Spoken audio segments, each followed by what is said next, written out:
J'ai derrière moi la Tesla qui pourrait être la plus vendue de 2026. C'est la nouvelle Tesla Model Y Standard. C'est le SUV le moins cher du constructeur américain. Alors certes, c'est pas la plus rapide, c'est pas la plus technologique et il y a eu énormément de concessions de la part de Tesla pour réduire les prix, mais ça ne veut pas dire que c'est une voiture au rabais, loin de là. On va découvrir les points positifs, mais aussi forcément les points négatifs de cette voiture. Allez, venez, on va l'essayer ici à Berlin sur les routes.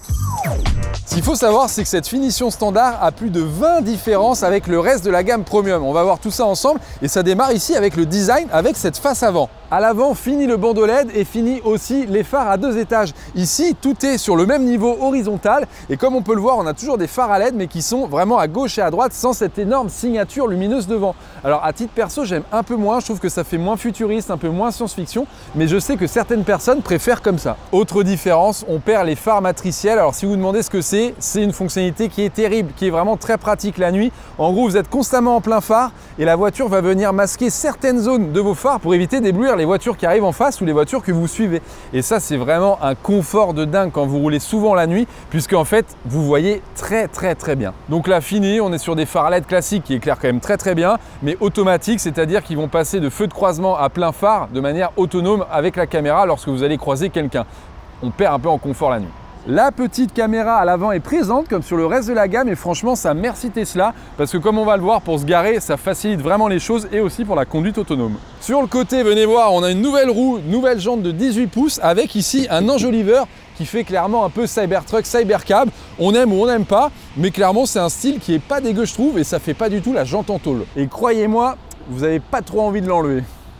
Après, sur le côté, il n'y a rien d'autre qui change. On conserve le format SUV, 4,70 m de long. Donc bon, c'est quand même un beau bébé. Mais le design extérieur, on ne va pas reconnaître ce modèle standard d'une autre version, sauf avec les jantes. Par contre, à l'arrière, c'est pas du tout la même histoire. Comme vous pouvez le voir, on a un design qui est radicalement différent, limite encore plus différent que l'avant. Alors on perd l'immense barre lumineuse ici qui en plus était à éclairage indirect. C'était un peu une première dans l'industrie et je trouve que ça donnait un cachet vraiment terrible à la Model Y. Là, on est sur quelque chose qui est beaucoup plus simple. Bon, là, on sent qu'il y a une réduction des coûts qui a été opérée sur le design. Alors encore une fois, c'est pas du tout cheap, c'est pas moche et tout, mais on sent qu'il y a une petite différence. Le becquet est légèrement différent, bon ça vraiment ça paye pas de mine. Petit fun fact, la vitre arrière c'est la même que l'ancienne Model Y. À l'avant, on a bien sûr le Frunk qui est un coffre avant. Alors ça, les amateurs de voitures électriques connaissent très bien.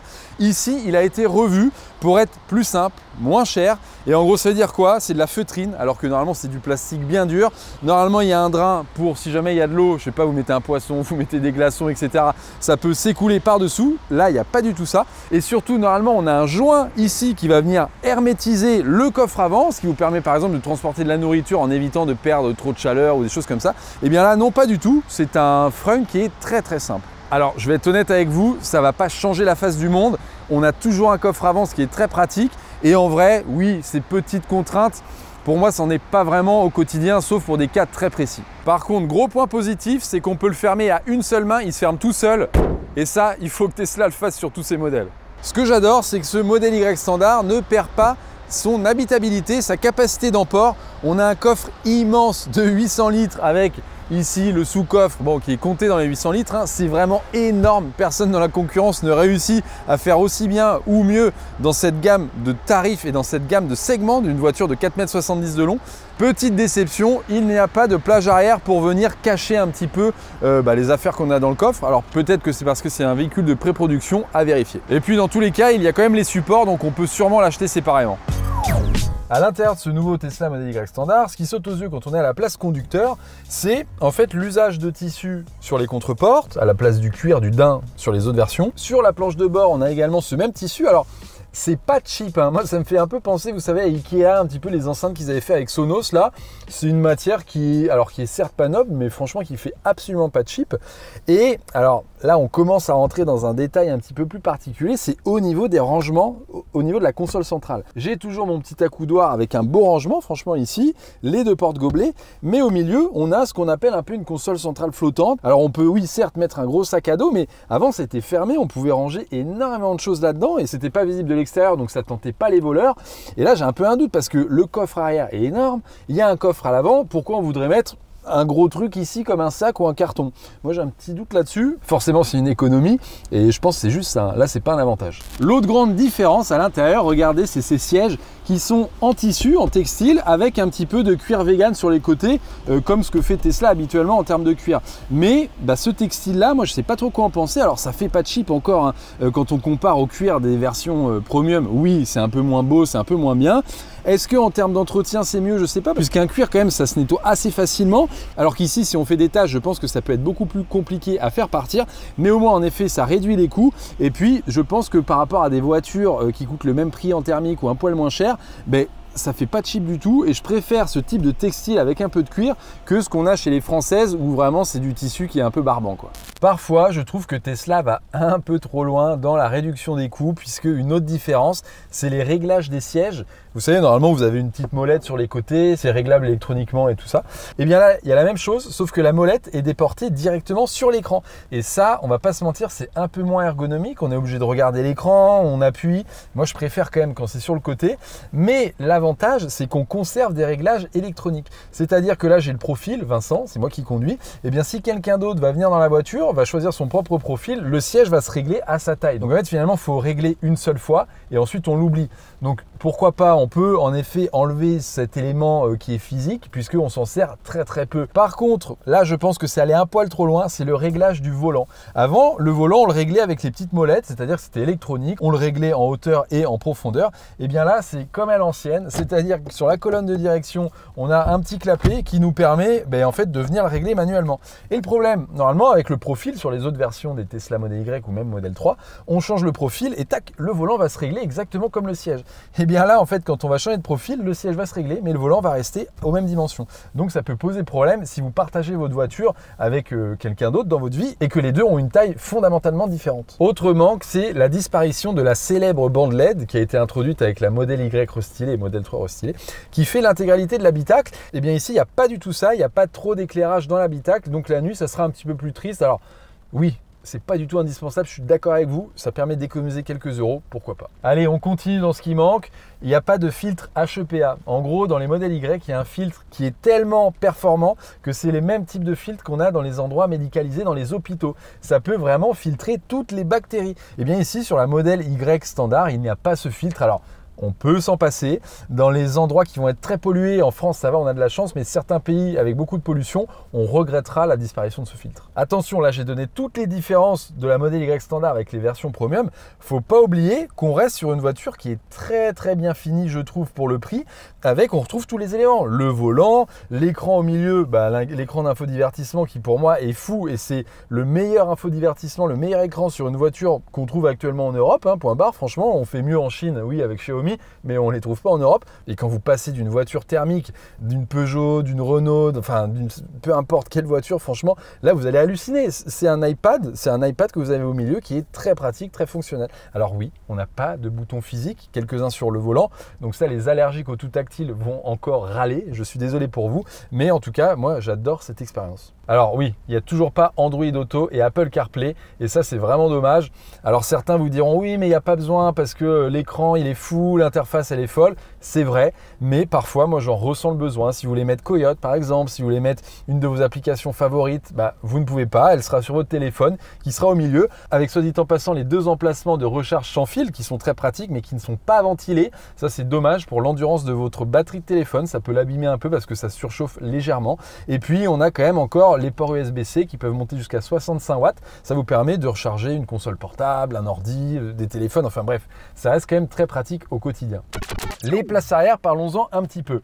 Alors, il n'y a pas de changement fondamental par rapport à la modèle Y Premium. On a toujours énormément de place, mais vraiment énormément de place, que ça soit au niveau des genoux, que ça soit au niveau des pieds, que ça soit même en largeur. Franchement, c'est un gros SUV, mais vraiment énorme. Par contre, moi, ce qui me saute aux yeux dès que je rentre dedans, c'est l'absence de toit vitré. Alors c'est dommage parce qu'il y a pourtant une vraie vitre au-dessus, c'est pas de la tôle, c'est pas de l'alu, non. Et juste, elle n'est pas traitée contre les UV UVA, UVB, etc. Donc vous pouvez prendre des coups de soleil, il peut faire super chaud dans l'habitacle, vous pouvez même sentir le froid en fait. Donc ici, ils ont mis du textile qui est rembourré, hein. C'est pas juste un ciel de toit où on touche le verre en dessous, non, non, c'est rembourré. Du coup, ben, on manque de lumière, surtout là aujourd'hui, il fait assez gris. Et je trouve que c'est ça donne un peu une sensation, ouais, un peu une sensation d'être engoncé à l'intérieur de la voiture. Alors attention, regardez, la garde au toit est quand même assez élevée, hein. Je suis à 1m84, j'ai encore facile 10-15 cm, donc là-dessus, il n'y a rien à redire. Mais c'est plus en termes visuels, en termes d'ambiance lumineuse tout simplement dans l'habitacle. Alors après, je sais qu'il y a des gens qui n'aiment pas les toits vitrés, là clairement vous serez content, et notamment en Chine, mais je pense que pour l'Europe, vous me direz ce que vous en pensez en commentaire, mais je pense que la plupart des gens apprécient le toit vitré. L'autre manquement par rapport au modèle Y Premium, c'est que les sièges ne sont pas chauffants à l'arrière. Ils le sont à l'avant, mais ils ne sont pas ventilés à l'avant derrière, alors qu'à l'arrière, rien du tout. J'avais hâte de tester l'accoudoir central, j'ai pas été déçu. C'est du second degré. Regardez-moi ça. Ça ouvre carrément le siège du milieu. En fait, c'est pas un accoudoir central, c'est le siège du milieu qui se rabat pour me donner 2 porte-gobelets. Et ça, de 1, je trouve que ça fait cheap.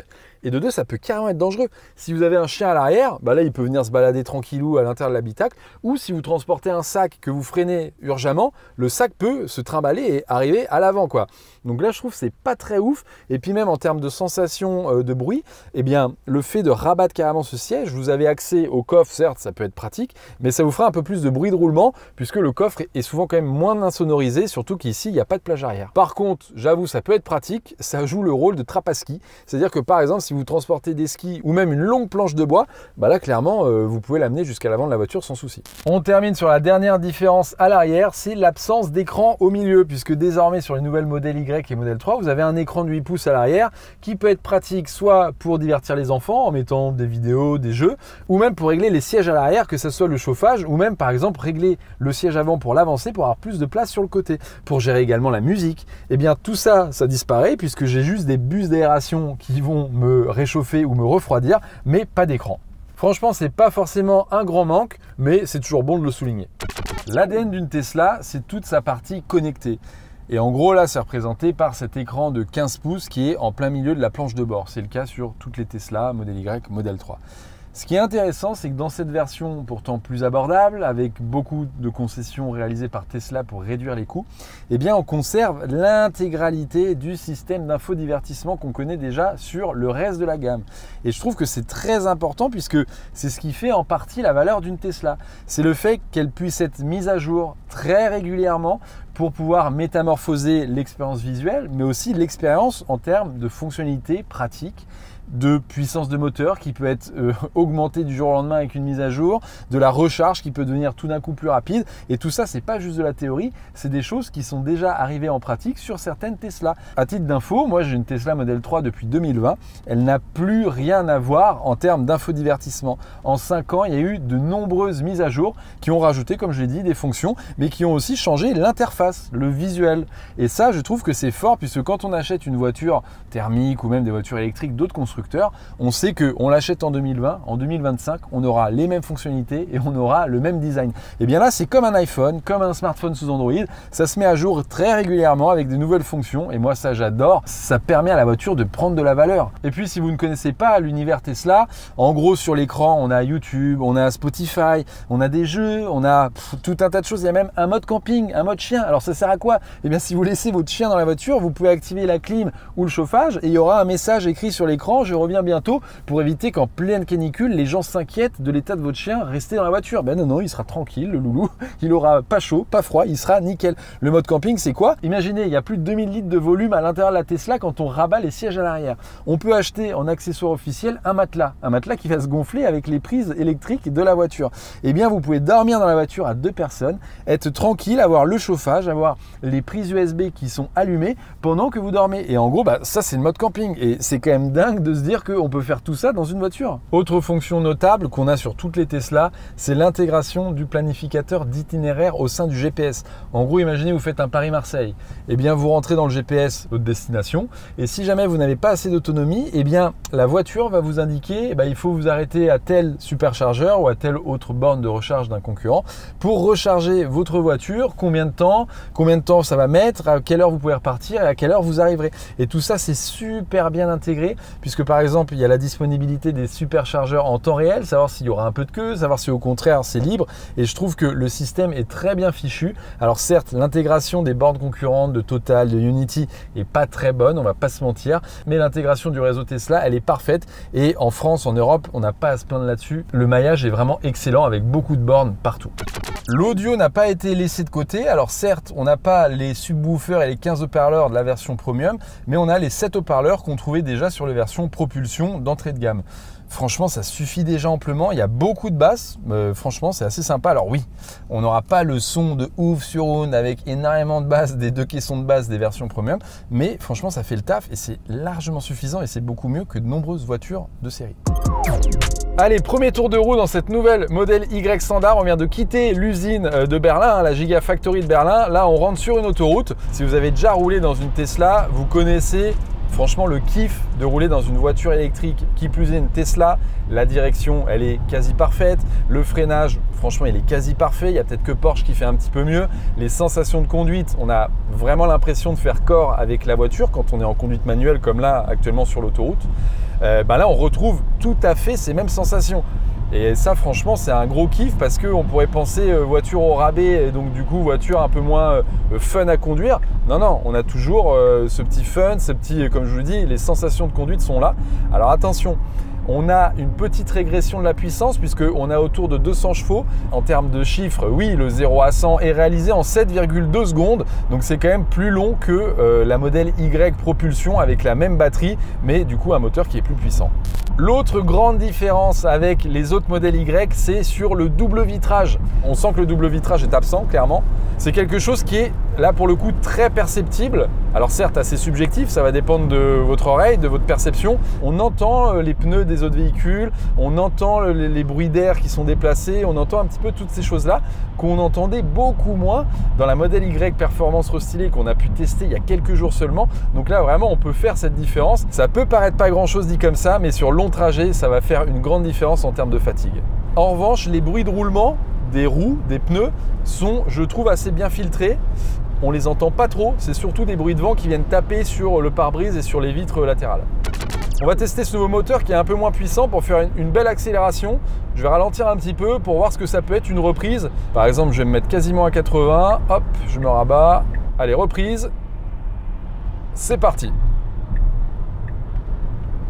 Oui, alors c'est pas fou, clairement. On sent que c'est moins puissant que les précédentes versions, mais franchement, c'est pas du tout abusé, dans le sens où on se sent assez en sécurité quand même. Là, j'ai fait un 80 à 110, je dirais. Ça reste quand même beaucoup plus rapide que, je pense, la majorité des voitures qui sont en circulation en Europe. Parce que y a beaucoup de voitures thermiques où il y a moins de couple, il y a moins de puissance. Et là, on a la réactivité du couple de la voiture électrique qui est quand même assez sympa. Donc franchement ça va. On est loin de la voiture au rabais où on attend que ça monte en régime pour doubler, on est accroché au volant avec la petite goutte de sueur en mode est-ce que je vais pouvoir doubler. Si vous venez d'une voiture thermique, vous n'allez pas être déçu. Si vous venez d'une voiture électrique un peu plus puissante, oui, peut-être que ça peut vous manquer un peu de chevaux, mais ça reste vraiment bien. Une autre différence en termes de conduite qui est peut-être un poil moins perceptible parce que ça va se jouer à pas grand chose je pense et sur certaines routes, c'est les suspensions qui sont beaucoup plus simples ici sur cette modèle Y que sur les autres versions des modèles Y qu'on appelle maintenant modèle Y Premium. Pourquoi? Puisque en gros les suspensions perdent leur technologie à fréquence variable, c'est-à-dire qu'elles vont s'adapter un petit peu à leur environnement. Là on est 100% sur des suspensions passives, ça veut dire que ça va peut-être un petit peu plus sautiller, ça veut dire qu'on va sentir un petit peu plus les gros chocs par exemple à basse vitesse quand on va passer sur des dos d'âne. Donc voilà, on perd un petit peu de confort. En parlant des pneus, on a des nouvelles jantes de 18 pouces. Alors il faut savoir que jusqu'à présent, le plus petit qu'on avait c'était 19 pouces sur la modèle Y, 18 pouces c'était sur le modèle 3. Et ça veut dire quoi? De réduire la taille des jantes, de 1, ça permet d'avoir un confort un petit peu supérieur puisqu'on a plus d'air finalement dans le pneu, ce qui permet de compenser un petit peu les suspensions moins bonnes. Et l'autre intérêt, c'est de consommer moins d'énergie. C'est ce qui permet à Tesla d'annoncer une consommation WLTP, c'est-à-dire théorique, de 13,1 kWh au 100 km. Et en gros, si vous savez savez pas ce que ça veut dire, c'est l'une des voitures électriques qui consomme le moins d'énergie au monde et ça va au-delà de ça. C'est qu'elle consomme même moins d'électricité pour parcourir 100 km que la Tesla Model 3 qui est pourtant une berline plus basse, plus légère et donc plus aérodynamique et qui normalement consomme moins. Mais le moteur, les pneus, la taille des roues, etc. fait que c'est la Tesla qui consomme le moins. Alors attention, c'est sur un cycle mixte avec de la départementale, de la ville, un peu d'autoroute. Si vous faites que de l'autoroute à 130, je pense, il faudrait vérifier sur les données du site allemand, je pense que vous allez consommer un peu plus d'énergie dans cette Model Y que dans la Model 3, puisque à haute vitesse, c'est l'aérodynamisme qui va prendre le dessus en termes de consommation et on ne fait pas mieux qu'une berline à ce jeu. Là, je parlais de consommation et forcément, eh bien, ça va se ressentir sur l'autonomie puisqu'on reprend le même pack batterie de la Tesla Model Y propulsion avec la petite batterie, c'est-à-dire une chimie LFP, lithium fer phosphate sans cobalt, qui va nous permettre d'avoir une autonomie de 534 km sur le cycle WLTP, donc le cycle théorique. Et ça, franchement, les amis, c'est très très bon pour le prix puisque à titre perso, j'ai une Tesla Model 3 avec 400 km d'autonomie et je pars quand même en Belgique, au Portugal, je fais des road trips. Donc là, on a encore plus d'autonomie. Donc franchement, vous pouvez traverser la France et l'Europe dans cette voiture sans aucun souci. Petite déception pour la conduite de nuit, les rétroviseurs ne sont plus photochromatiques, c'est-à-dire qu'ils ne vont pas s'assombrir lorsque vous êtes suivi par des voitures avec les phares et donc ça sera un peu moins confortable, ça éblouira légèrement le conducteur ou même le passager. Donc ça, bon, c'est peut-être un petit peu radin. Bon, après, les plus anciens d'entre vous me diront, ça fait des années qu'on conduit sans rétroviseur photochromatique et on s'en sort. C'est vrai. Et ce qui est fou, c'est que même sur cette voiture la moins chère de Tesla, on retrouve l'intégralité de la suite matérielle et logicielle pour la conduite autonome. Alors comme ça peut peut-être vous effrayer en me disant non, moi je veux conduire ma voiture. Mais attendez, ce que je vais vous raconter, c'est assez fort. C'est que dès que le FSD, le Full Self Driving, c'est-à-dire la fonction où vous rentrez dans le GPS une adresse, la voiture va vous y amener toute seule. On l'a déjà testé aux États-Unis, là où ça marche et là où c'est légal. Et bien quand ça va arriver en Europe, d'ici quelques mois, 1 an ou 2 grand maximum, cette voiture sera compatible avec cette fonction et vous pourrez l'activer via une mise à jour logicielle payante au sein de l'écran. Et ça, c'est très très fou parce que là, je suis les mains libres. C'est ce qu'on appelle l'autopilote. Donc là, c'est une conduite qui est semi-autonome. Il faut encore que je vérifie la route. La voiture peut me repasser le volant.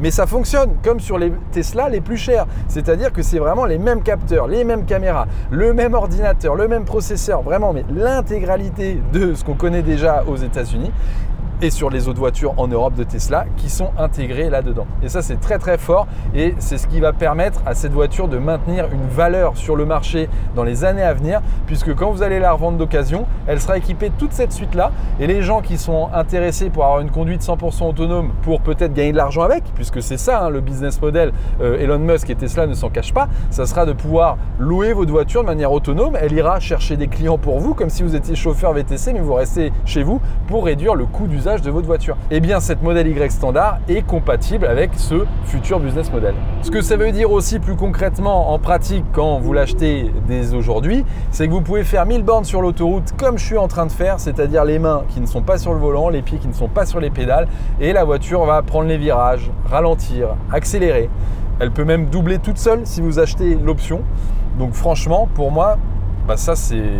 Bravo Tesla d'avoir maintenu cela. Alors oui, la voiture va me demander de maintenir les mains sur le volant toutes les 10 ou 15 secondes, mais je peux quand même être dans un virage les bras croisés et la voiture va prendre le virage. Alors je sais, ça peut impressionner, mais je connais cette techno, je l'utilise au quotidien sur quasiment 100 000 km depuis plus de 5 ans et franchement, c'est beaucoup plus sûr qu'un conducteur humain.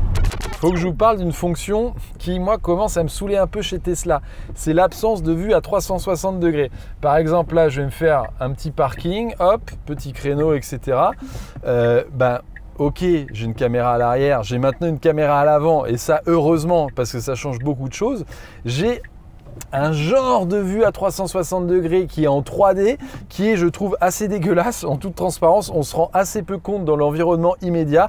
Et en fait, clairement, actuellement, Tesla ne peut pas faire de véritable vue à 360 degrés puisqu'il manque 2 caméras sur les côtés qui pointent vers l'avant. Et même avec la nouvelle caméra avant, eh bien, ça manque de détails. Et donc, par exemple, je trouve que c'est plus simple de se garer dans une voiture, même thermique, avec la vue à 360 que là, dans cette Tesla. Et ça, c'est dommage parce que Elon Musk nous le promet depuis des années et il n'y en a toujours pas. Et oui, le Tesla Vision, ok, c'est mieux que rien, mais c'est pas si pratique, je trouve. Certains me trouvent parfois trop dur sur le sujet.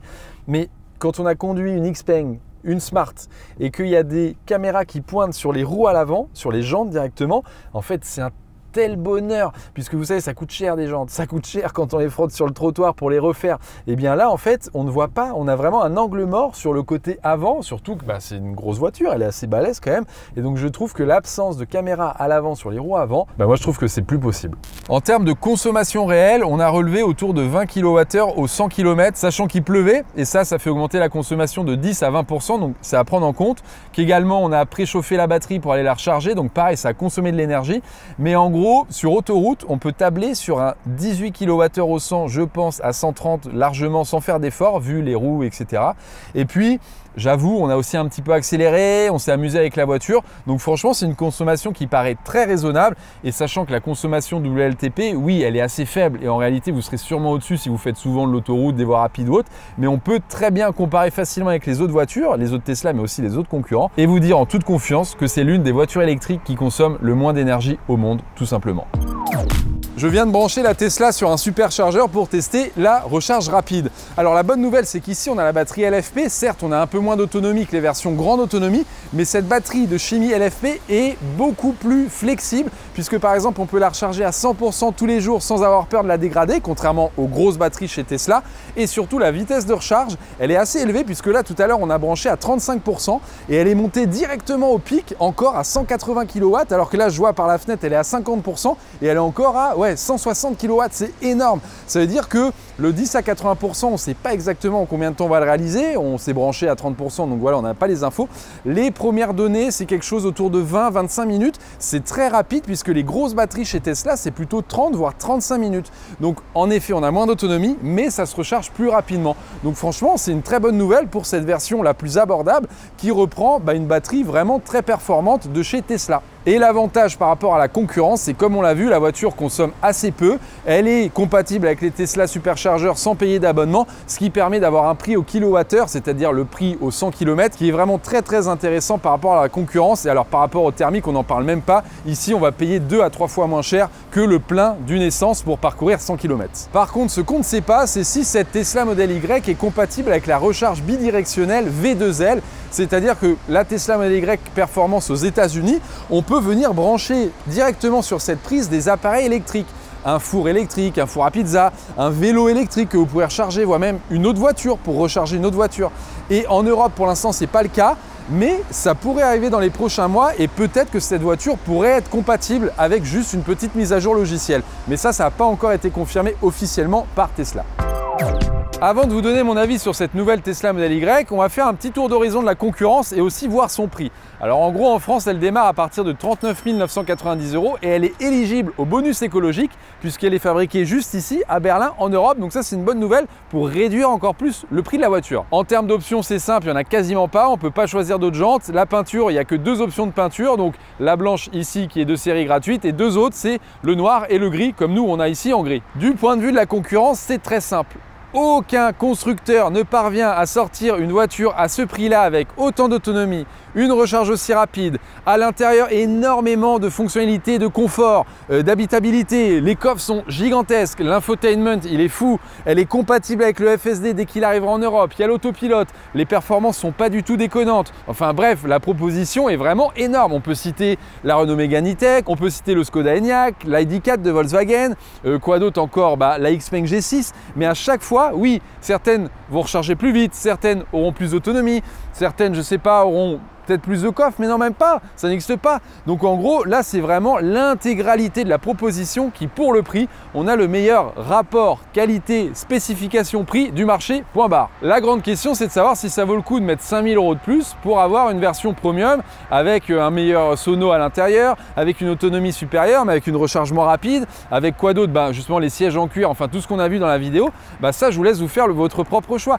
Mais en tout cas, à 40 000 €, pour moi, c'est un banger. Elle va se vendre comme des petits pains pour les flottes d'entreprise ou pour les particuliers qui n'ont pas forcément envie d'avoir la meilleure des Tesla Model Y. Et franchement, elle fait le taf, mais largement suffisamment pour le quotidien. Il n'y a aucun souci pour partir en vacances. Enfin bref, pour répondre vraiment à tous les usages. Donc après, c'est plus vous. Est-ce que vous voulez davantage de confort? Enfin voilà, savoir si vous êtes prêt à débourser plus d'argent. Mais en tout cas, là, le rapport qualité-prix, il est très bon.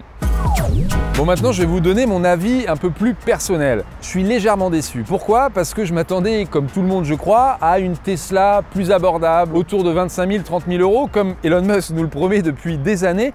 Et en fait, ben non. Le milliardaire américain, il a perdu la boule. Oui et non, je vais vous expliquer pourquoi. Il a annulé le projet de voiture plus petite, plus compacte, la fameuse Model 2 à 25 000 $, donc allez, entre 25 et 30 000 euros avec les taxes et tout ça.